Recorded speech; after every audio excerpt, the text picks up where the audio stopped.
Hello and welcome to Evolving on Purpose, a show I have created in hopes that I can inspire you to take the deep dive into discovering who you are and what you came here to do. Each week, I will have on individuals to share their unique journey to self-discovery and where their purpose is taking them. I will also do solo episodes to share what I am currently learning, practicing, or even just contemplating. So come on, what are you waiting for? Join me in Evolving on Purpose. Hello, everyone. Today I have Heather. She has a degree in early education. She teaches preschool by day and then switches gears and hosts her own podcast called the Wellness Matters Podcast. She talks about all things mind, body, and spirit. She's actually already written a book called The Missing Piece. This is about mind, body, spirit, and it's available on Amazon. She's also currently writing a children's book, which I can't wait to get to read and see. Yeah, we met in this beautiful podcast group and hit it off right away. And you let me look at your chart, Heather, which was really fun. So we can bring a little bit of human design into it, but welcome. Thank you for coming. Thank you so much for having me. I'm so excited. I know. Heather and I have talked now twice in person, and I think the first conversation was over 2 hours. I'm pretty sure it was. Yeah. Well, my husband, I said to him, I have a 30-minute call with the woman that I met in this podcast mixer. She's going to be going over my human design chart. And so when I even say human design chart, he's like, oh, okay, here we go. But he knows all the things that I'm into. And I said, yeah, it's 30 minutes. He goes, I'll see you in 2 hours. I was like, well, no. And then he was right. 2 hours. Yep. I know. I did a mini reading for somebody the other day and I said, I told my son, I put some stuff in the toaster oven for you. I'll be back in 15 minutes. It was 2 hours and his food was ruined. And just you could have wrapped it out, God. But it's so hard when you're connecting and you just start. Well, and to review an entire chart is really hard to do. Yeah. I definitely struggle with, I just want people to understand it so much because it helped me so much. So when I have somebody there, I'm like, I know I should just give them a little bit. I know, I know, but I just want to give it all to them. That's what I wanted. I was getting readings and trying to learn. And I just was like, I just want it all. I want to know everything about this. And so I can get, especially if somebody wants to learn, I could be like, I'm here all day. Yes. Absolutely. I want to know all the ins and outs. Yes, I know. And that is something I really love about you. And for everybody that wants to go check out her podcast, you're very curious and you ask really good questions. You have these really cool guests on that, are all into the spiritual stuff. And this is stuff we kind of talked about that I grew up with. I grew up having these conversations with my grandmother. I grew up with, having these conversations with my uncles and my mom. And so I love how you can bring this to people that are just learning and you have the right questions. You have the right energy and the right questions. Yeah. And thank you. That's probably one of my biggest goals doing the podcast is I talk about it in the beginning of my podcast. I'll say, just get curious. I think it's so important to not just keep ourselves in these little boxes that other people think that you are or that you have portrayed yourself as. There's so much out there to learn and actually learn more about you. There's human design like we were talking about, but you could be even just a regular personality test or Ayurveda, astrology, all of these things that you can just zero in just on you and figure out, oh, that's why I feel that way or I think this way, Yeah. And you give yourself a little bit more grace about some of those things. Maybe it's not a bad thing that you're thinking of about yourself while you're learning this. You're like, oh, wow, that's exactly why I think this way. And I actually accept that of myself now that I've done more research on it. Yeah. And when you think about the more you understand yourself, it's like everybody kind of just thinks everybody is maybe similar, or why do they do it that way? That's wrong, maybe, or why can't I do it that way? That's wrong. People usually fall in two categories. Either other people are wrong or they're wrong. There's a lot of wrongness in the human experience, right? And that's what I love about human design is you get to see it. No, you're not wrong. They're not wrong. You're just designed different. And I just think the more we embrace this and understand like how differently people experience the world, how differently they see the world, how differently their mind works, their emotions work, their intuition, everything is so different. And we were talking about just even food, right? Like we're both kind of wellness junkies. We both love to eat healthy and things like that. You came at it at the right angle from the beginning. I was very much like, I'm going to find the right way to eat. It's going to perfect my body and I'm going to teach everybody and it's going to be perfect for them. And I was like, and that's my Saturn, right? My Saturn goes very far one way and then gives up because nothing works and then comes to a very equal place. And understanding that helps me understand why I do the things that I do. But I thought everybody needed to be vegan, and then everybody needed to be vegetarian, then everybody needed to be paleo, and then everybody needed to give up gluten. And then it was just and like I that resonates with me. I was trying all those things in my 20s and 30s for sure. I'm like, oh, there's got to be not necessarily the perfect way, but the perfect way for me. Yeah. And I don't begrudge the fact that I did try these things, even though they weren't what I necessarily needed for my body. Yeah. I was just saying this before we jumped on here. I feel like I took bits and pieces of each one of those ideas and theories and made like a buffet of what my diet now consists of and what it looks like. I can tell you emphatically the second I sit down for a meal, whether or not my body is going to digest it correctly or not. And that was just intuitive way of kind of just picking and choosing and knowing now. I'm 42, so I've definitely had a long enough time to try different things and see what works best for me. But the main thing that I had to learn how to do was realize get rid of the perfection side of all of that. Like there's no one way, just like every single body on this planet is designed a little bit differently. And so therefore, who am I to say, only eat the things that I eat when I know 100% that you don't have the exact same body as me. So who am I to say, you know what I mean? Yeah. So I just had to learn to like let go of I need to only eat one specific way and just kind of trust my intuition on what I feel like is going to feel good for me and in my body and what's going to actually like give me the fuel. That's what always interests me. Like what's fueling my body? I don't want to feel sluggish and I want to take a nap all day, every day. I want energy. What's going to give me, Heather, energy? So that was another deep dive for me too. Yeah, that's where I'm at right now. It's like, what makes me feel good? What gives me the energy to be who I want to be and do what I want to do? And that's the most important thing. And once in a while, I will kind of splurge. Valentine's Day, I bought myself a Godiva chocolate cheesecake. Oh, absolutely. It was glorious and I felt terrible and I probably won't have one again for another 6 months, but right. I enjoyed it. Yes, absolutely. You should not be restricting to the point where, that's all you're thinking about. And it just, they all have, when you start doing that. And again, it's like that perfectionistic mentality of, oh, nope, I can't have that. So, and then all of a sudden that's all you want. And then it's like a negative loop. And it's just, I guess, just like anything else in this life, I've learned that you can't hold on to one specific way. Like you can't say, this is exactly what I want to look like. And, this is how I'm going to be, you kind of just got to let it be what it is and accept yourself for who you are.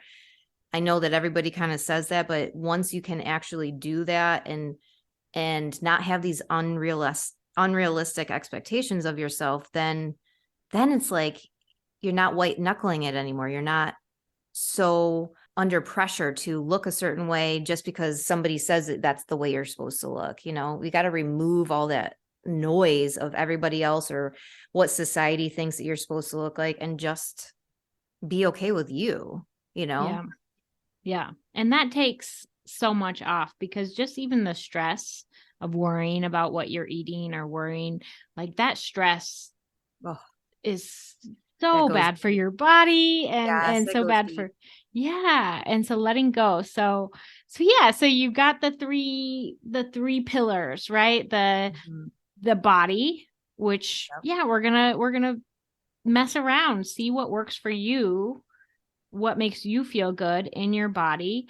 And there might be some clearing. I try to do a few detoxes a year or whatever, Yep. a parasite detox, I try to boost my liver, do the things. Yeah, absolutely. Try them, see what works for you. But yeah, it's take care of yourself in a in a way that you're not just like overdoing it. Yeah. And then you were saying that you had this expert on, we were talking about like movement, right? Moving the body. If you're Oh, just sitting yes. still and not Yes. moving, Mhm. that does affect the mind, right? Absolutely. So, yeah, what I was saying was, for the concept of my book, which is called The Missing Piece, I had always been drawn to the mind and the body. Like when I was in college, I was really into psychology and what makes the human mind tick. And I was really into wellness, what's going to make my body move the best.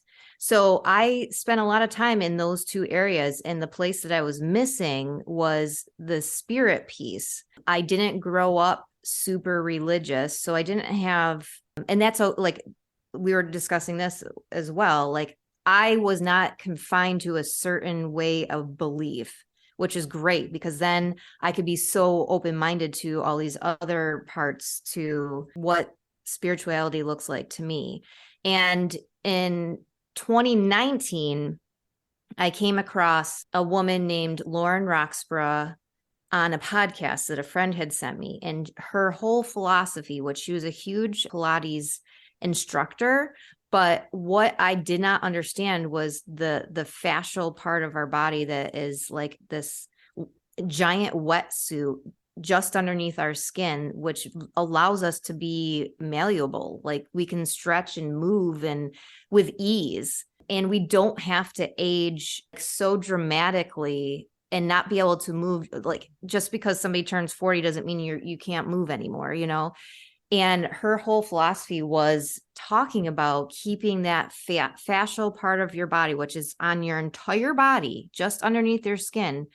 You have to keep it hydrated when you become sedentary in your life, that the hydration starts to evaporate and it becomes a dried up sponge. And then think about trying to move that dried up sponge. It's not going to. So I had her on a podcast a year ago. It was like my dream come true, because I just absolutely love what she teaches on her website. It's a whole studio she has a yoga instructor on there. She does the rolling, which this is how you would continue to keep your fascial part of your body hydrated, is by rolling like a giant roller. She's got little compression points on the roller.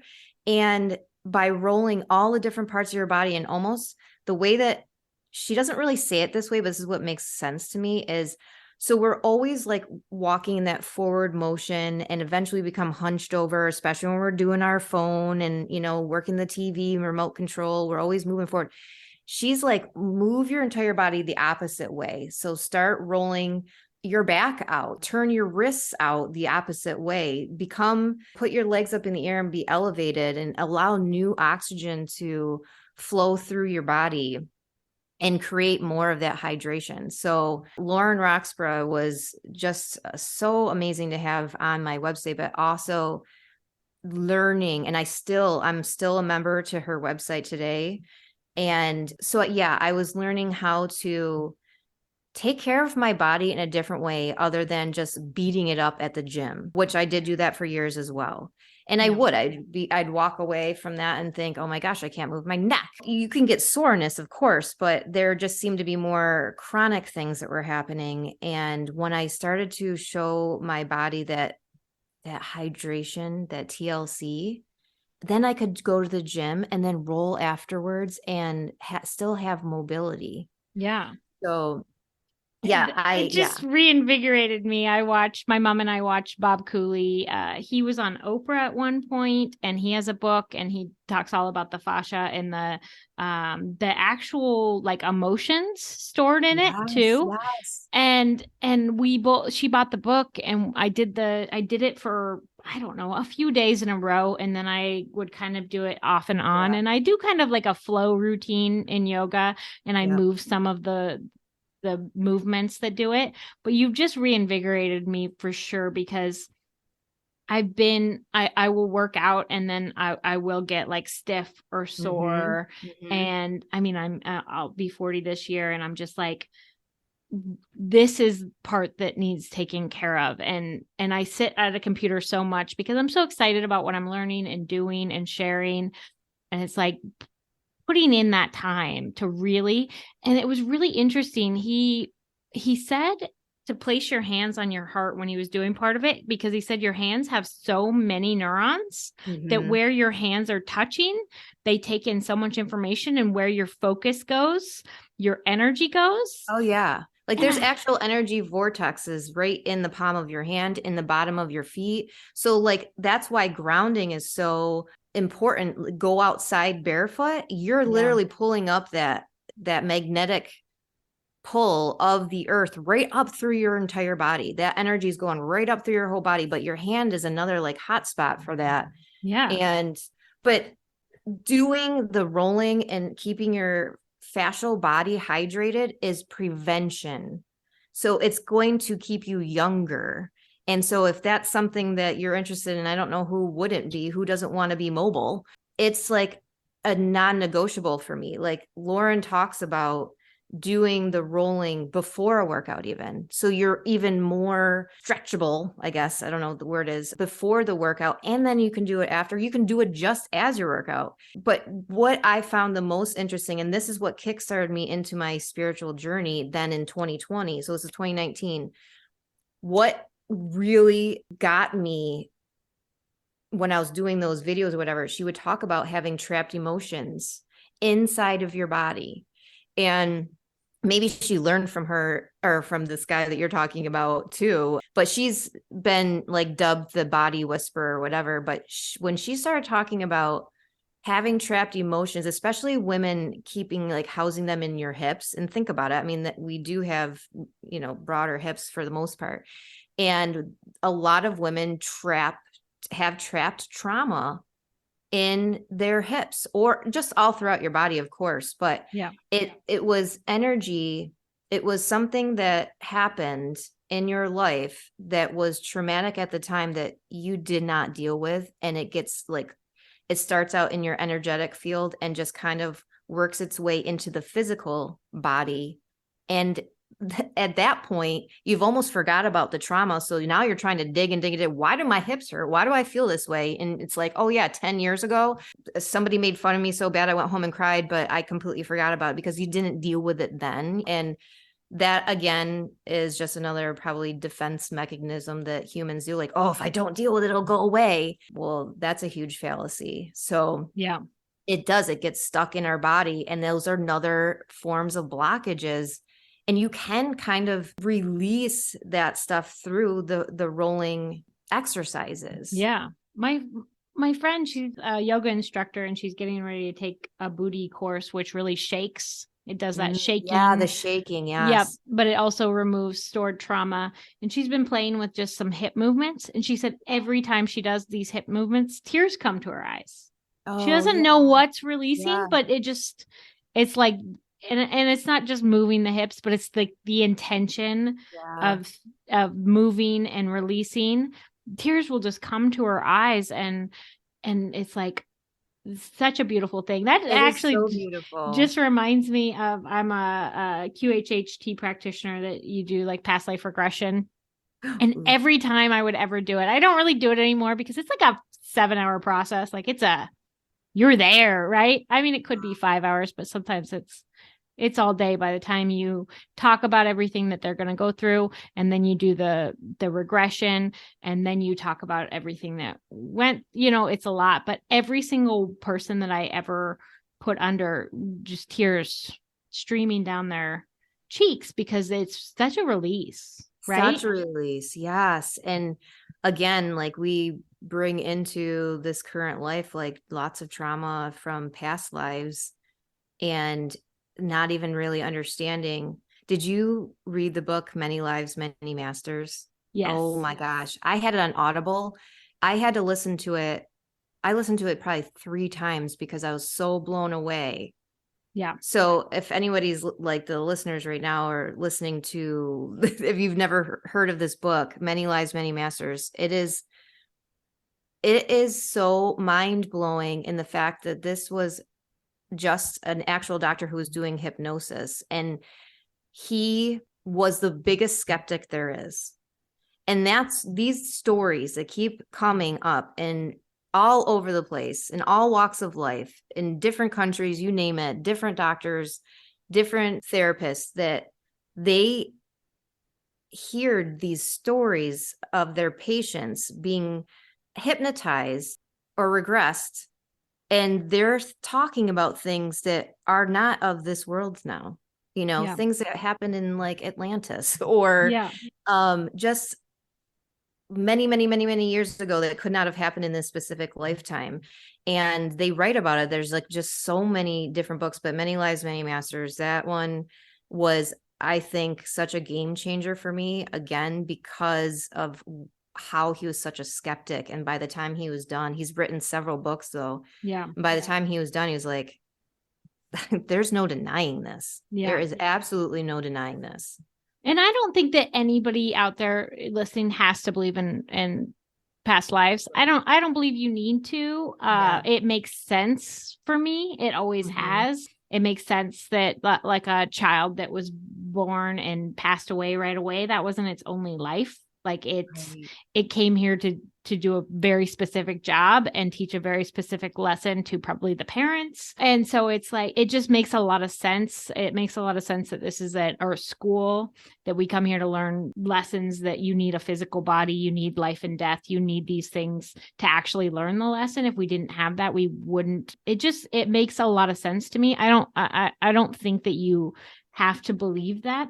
You can believe anything you want. We really create our own reality. I was watching Dr. Michael Beckwith. He's Agape. Yeah. Ooh, maybe that's a trip. We'll go see him live together. Yes, let's do it. I love him. And I don't really go to church anymore. My mom still goes to the church I grew up going to. I still, love the pastor there. He's wonderful. Yeah. My mom loves it. It's beautiful. I like the music. I like the church music. Yeah. And I do have faith. Yep. But it just looks a little different maybe. Yeah. But I love Michael Beckwith because he talks in a way, he intertwines the Christianity with spirit, like mystic Christianity and all of that. So I love that. And he just talked about, like, we need to see that we're literally bringing heaven or hell to this world right now.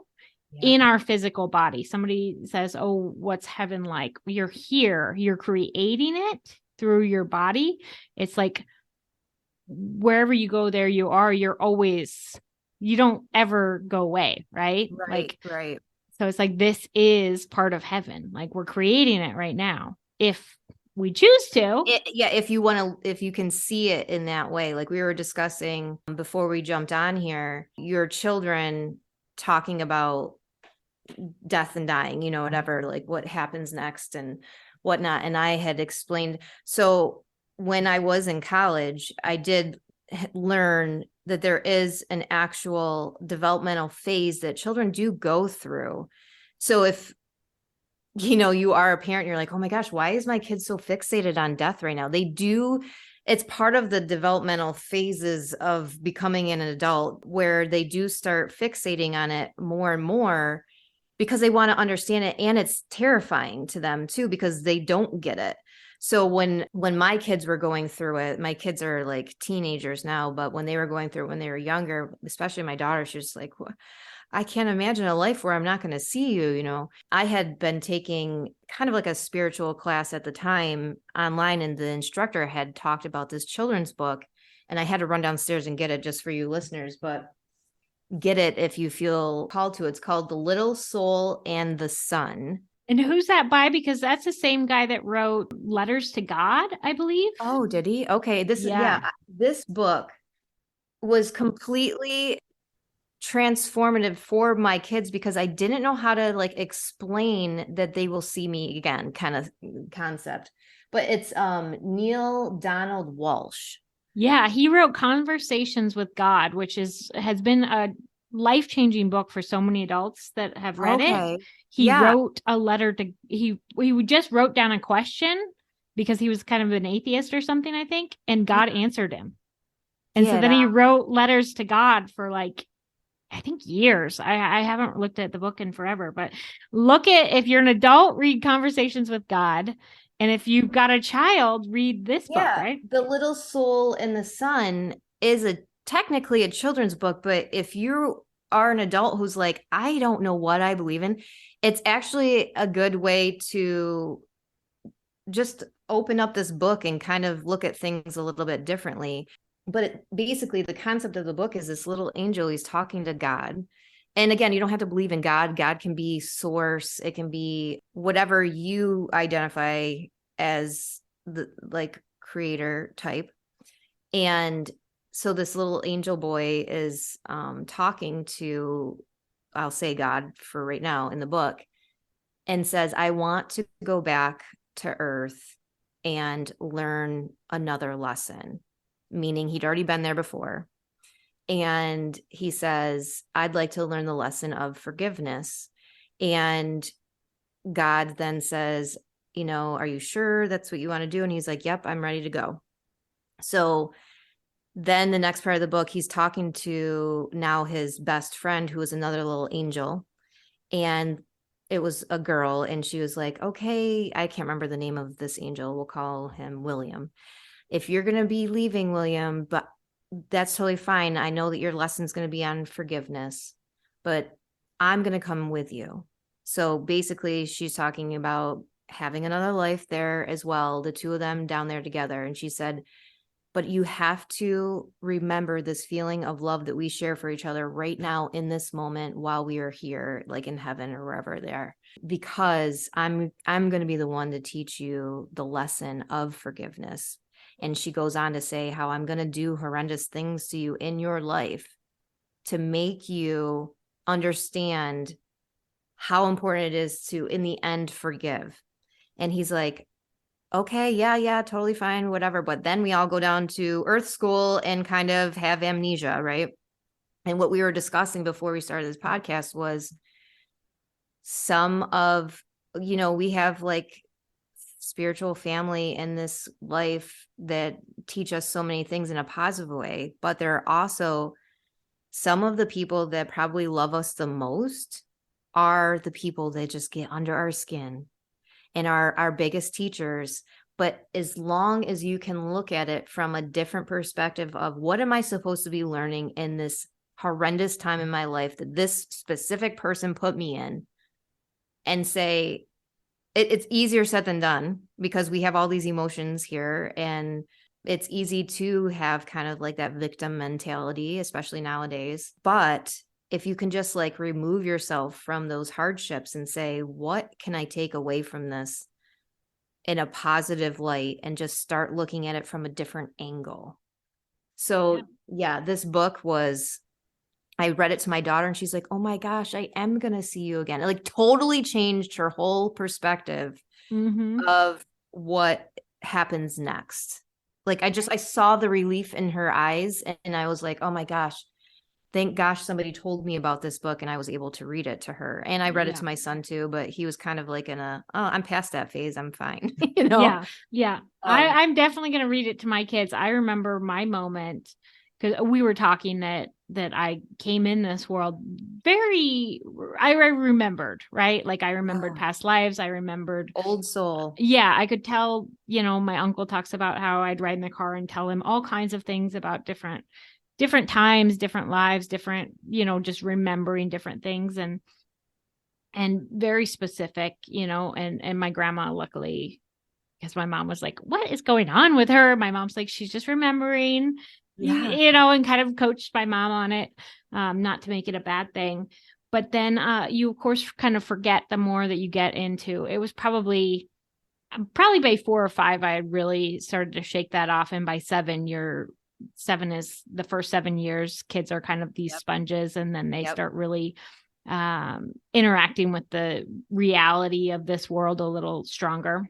Yep. And so I definitely got in the reality of this world, and to the point where I was in my 20s and I was just drinking and partying and just like, I was so disconnected. I'd gone to college and they're teaching you about religion being for sheep, like the control factor of it all. And I'm just like, and I just had lost all faith, and I didn't have anything. Real? Yeah, I had nothing.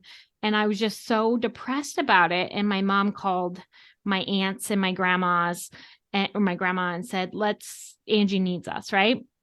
Aww. So we started this book club on Wednesday nights. And my grandma brought the first book, which was Testimony of Light, which are these 2 nuns. One of the nuns passed away, and the other nun just sat up one night and started writing, automatic writing. And the nun was coming through her and telling her about the other side. And it was such a beautiful book. She's carrying souls past. They've got a healing room for the souls that have been very damaged in this world, and they're sitting there healing them.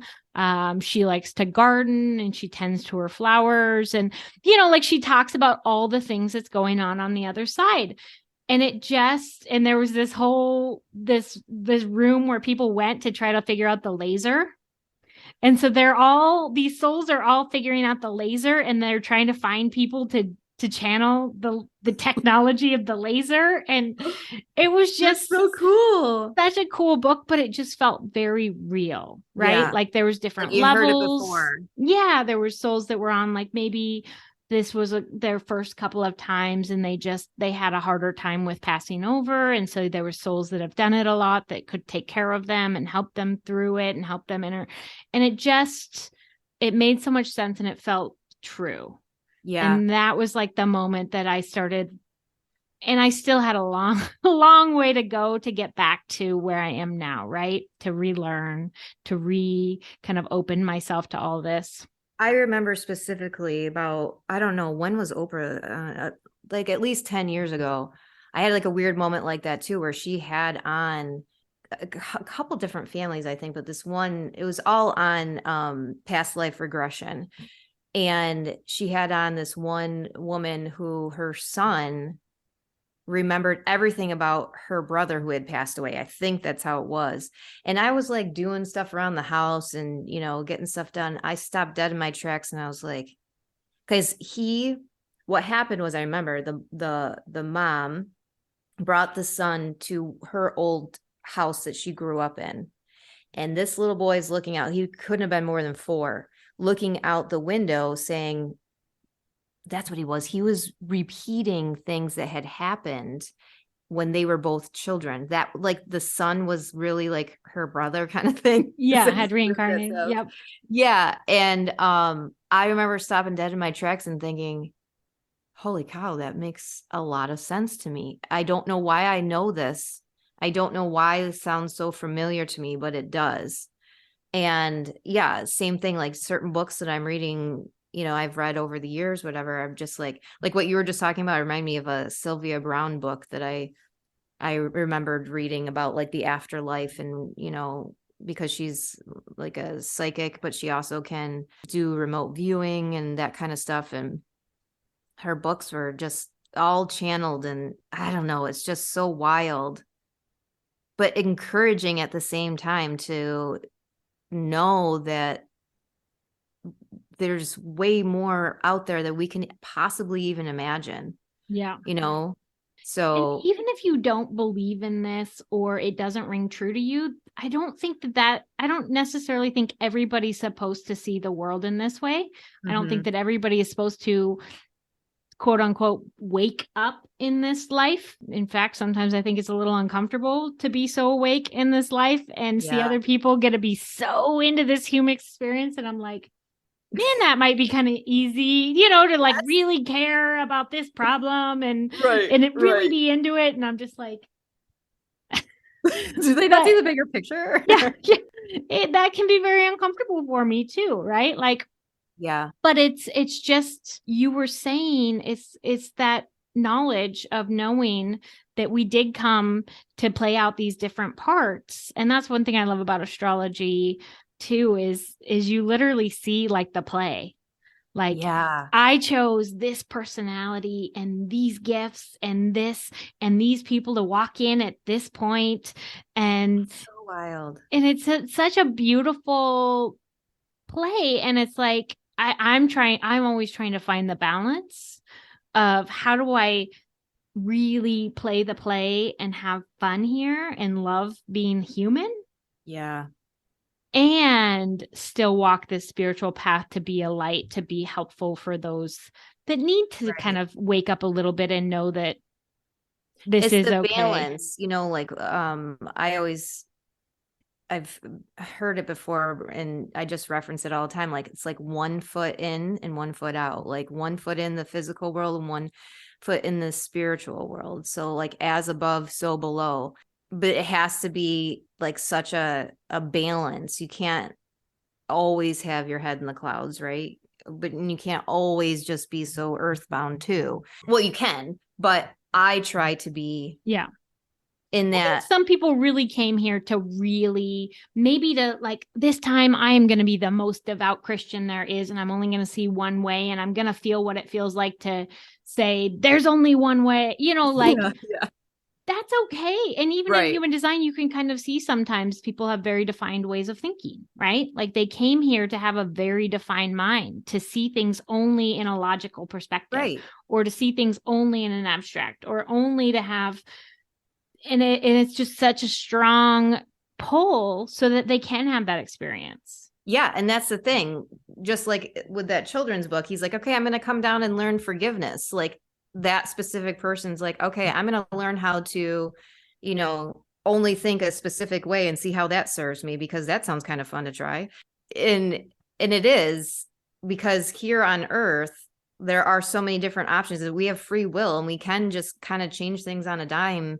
And that was another like main aha moment for me was, okay, if I'm not happy about a certain thing in my life, I don't have to do it anymore. I'm an adult now. I can change it. It was like, but it's so weird because society puts you in such a box sometimes and you think this is the only way to be, but it's not. Like you Yeah. said, like in a video game, we are the controller of what happens. We are the author of our story and we can write it the way that we want it to be. But that's really hard to do. It is, and it's so interesting. I do think that the outside world does have some effect on us, right? The collective consciousness believing that we can or can't be something does put parameters there, right?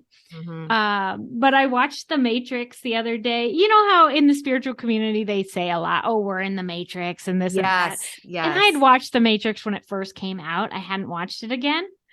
I watched it and oh my gosh, did it like blow open something in me? Ooh, It was like only my belief is the only thing holding me back, right? Like, and I know that, but it was like watching it and having that experience at this level of understanding.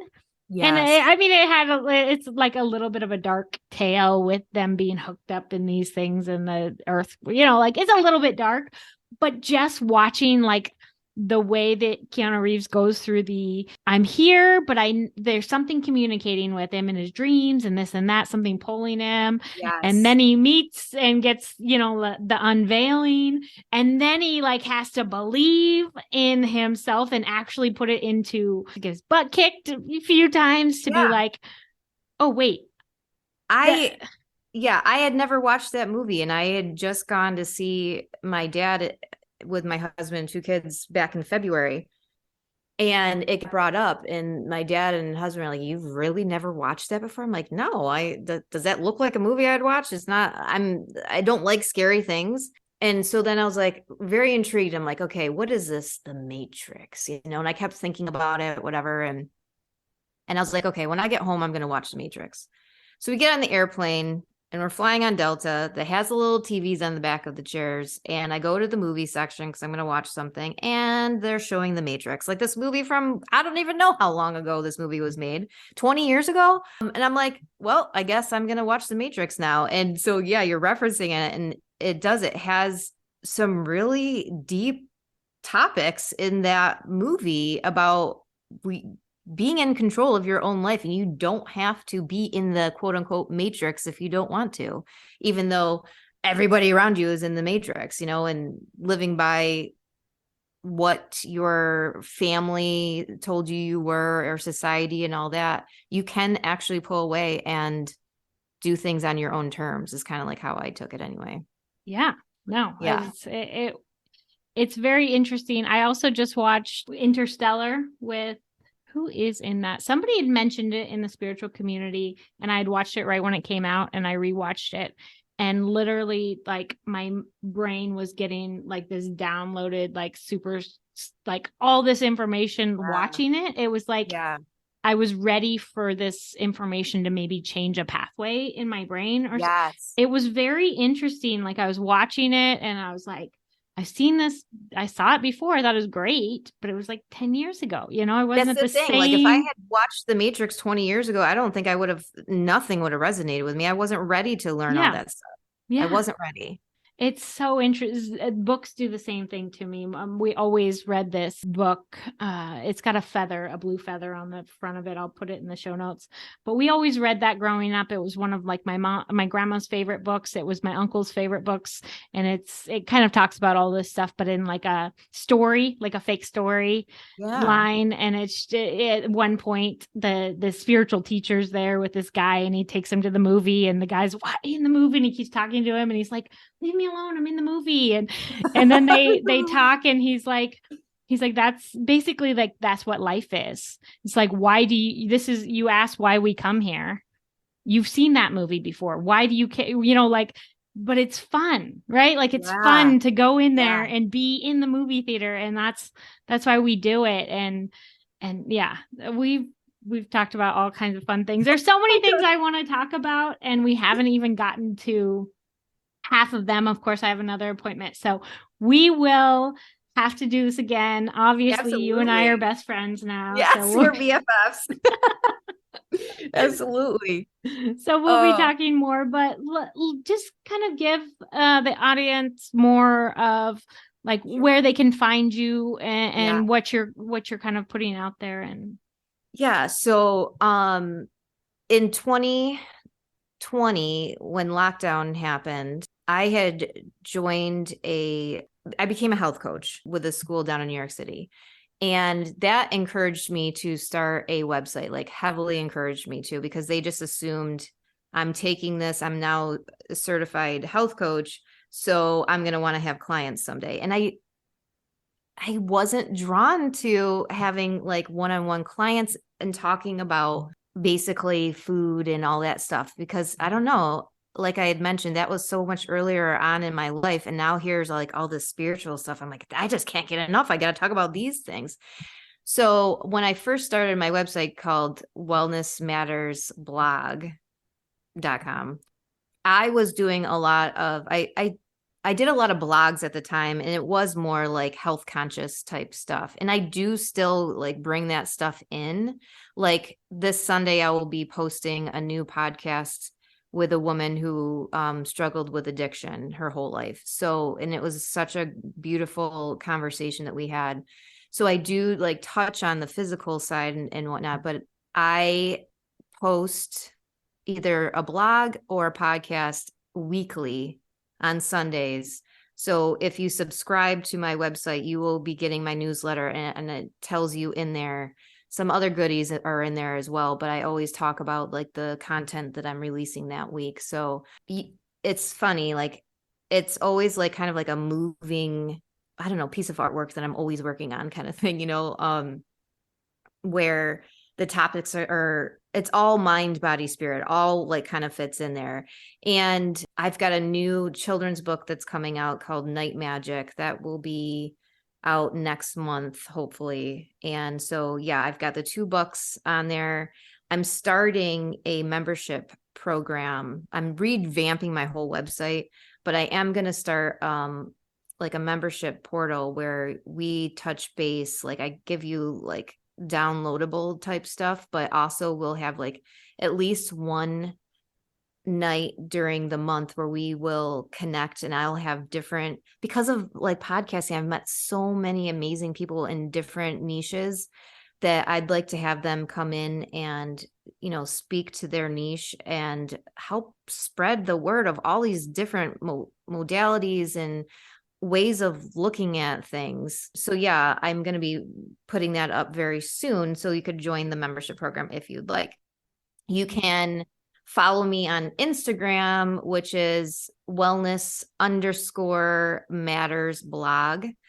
And yeah, that's pretty much the gist of it. I can't wait because we didn't even get into your design. You're this generator and you have this whole tribal circuitry that just like, you're going to make the best tribe when you like, you know, bring everybody together, the best community, the best tribe. Everybody's needs will be met because that's why you're a preschool teacher right now. Like you're nourishing, you like to nourish minds and bodies and souls and all of that. So you've got that like beautiful feminine aspect, but then you've got the masculine, like, I will make sure it's safe and it's okay for everybody. It's so and funny because when you went over my chart, like it makes so much sense with this tribalistic part of me because there's so many examples of it in my life. But since I one day I had this, okay, you're going to start a membership program. It was kind of like a download. And ever since then, I've been collecting so much data, like what I want to put in there and like how I could best serve the needs of people that are stressed out or people that, you know, just want to learn something new. Like I want to have like all these different components when we meet where I'm satisfying the people and they're walking away with something tangible that they can apply or use in their life. Yeah. And they're like the sky's the limit of all the different things that we could be like reviewing and discussing. So yeah, I want to be able to house the different workshops that I do on there. So when somebody is a member, they can watch it at their leisure when they want. Yeah, I just want it to be a very user-friendly place for people because that's all I'm doing. I'm like getting all this information and spewing it out to other people that feel like it might resonate with them. But it's ever since you told me about the whole tribalistic part of it or tribalism, I'm like, oh my God, yes, there's so many examples of this throughout my life where I couldn't let this person go or I couldn't watch them fail or I couldn't, you know, like, how can I make that better for them, you know? So it's such a beautiful part of the design. Like I was raised with a very tribal mother, you know? Yeah. And she just made sure that family was first, taught us this so well. And I don't have a lot of tribal circuitry. I am individual. I'm going to embody it and I'm going to do it. And then I'm going to show you that it's possible. Yeah. And then I have the collective sharing, right? Like I love to share, the teacher. Yeah. The podcast. But I need, you know, like I'm so excited to have you in my life because I need somebody that's going to bring the community for me, that's going to bring it together and give me that, you know, it's like you have what I don't, right? Yeah. I just think it's so beautiful. Yay. I'm so glad. I'm so glad we met. Well, it was so much fun, Heather. I can't wait. We'll exchange our information to keeping, you know, learning and growing together and you know, kind of curating on this connection that we have. But I'm so glad that I got to bring you here. I think we should do another one because we've talked about so many things that we could have talked about. I know. Okay. Well, thank you so much, Heather. And yeah, go check her out. Yes. Thank you so much for having me. I loved it. Loved it. We'll have to do it again. Maybe you can come on my podcast. I would love that.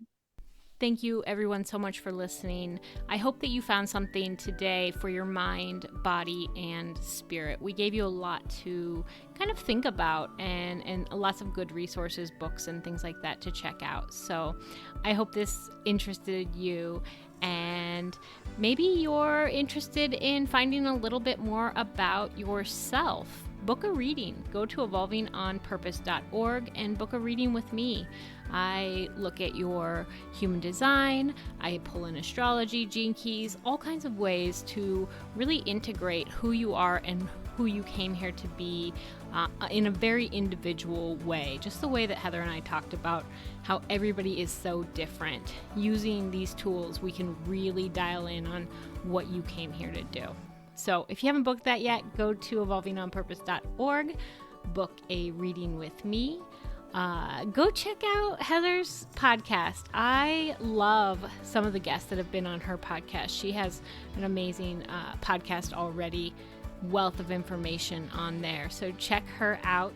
And as always, keep evolving on purpose.